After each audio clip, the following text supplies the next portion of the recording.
Mahirap ang may utang.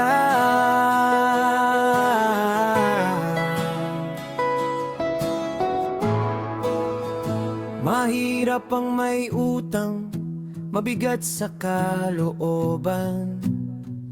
Bawat paggising, iniisip ang pagbabayaran. Hindi madaling humingi ng tulong sa kapwa, lalo na kung alam mong sila rin ay may pasan na.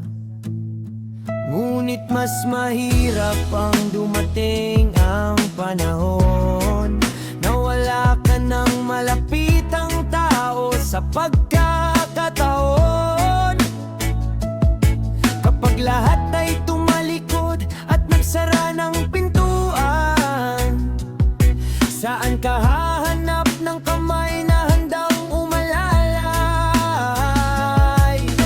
Ang utang ay hindi dapat kalimutan, ito'y tiwalang kusang ipinahiram. Hindi lamang pera ang kanilang ibinigay, kundi pag-asang muli kang makakabangon sa buhay.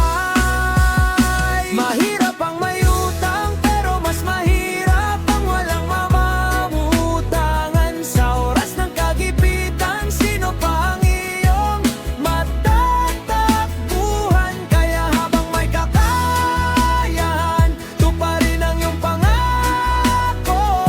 Magbayad sa tamang araw, maging taong may respeto. Huwag abusuhin ang kabutihan ng taong sumalba sa iyong buhay, dahil ang tiwala ay minsan lang ibinibigay.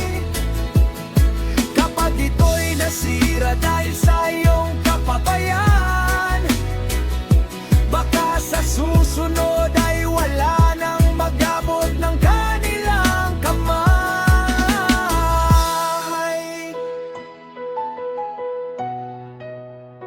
Hindi lahat ng nagpapautang ay mayaman.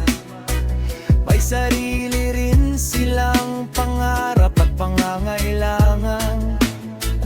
Ngunit pinili nilang ikaw ang unahin, dahil naniwala silang ikaw ay tutupad din.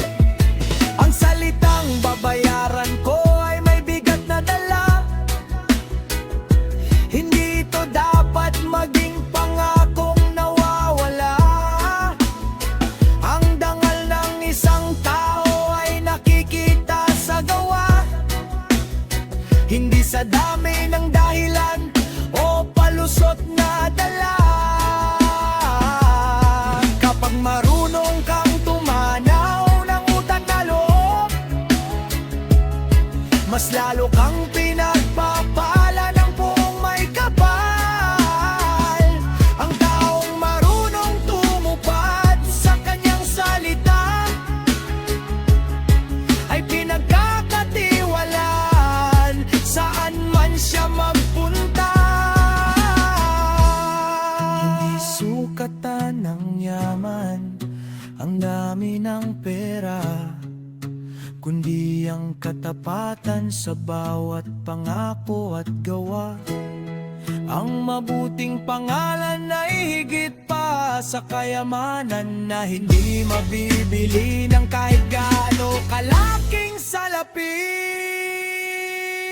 Mahirap ang may utang, ngunit may pag-asa pa rin. Basta't marunong tumupad at maging tapat sa damdamin. Mas mahirap ang mawalan ng taong handang tumulong, dahil sa tala kung hindi mo man lang tinupad noon. Kaya habang may kakayahan, huwag nang magpatumpik-tumpik. Bayaran ng utang ng may dangal at paggalang sa kapwa. Huwag abusuhin ang taong naging sandigan sa iyong kagipitan, sapagkat ang kabutihan ay hindi dapat gantihan ng kasinungalingan. Kapag dumating muli kilos ng buhay.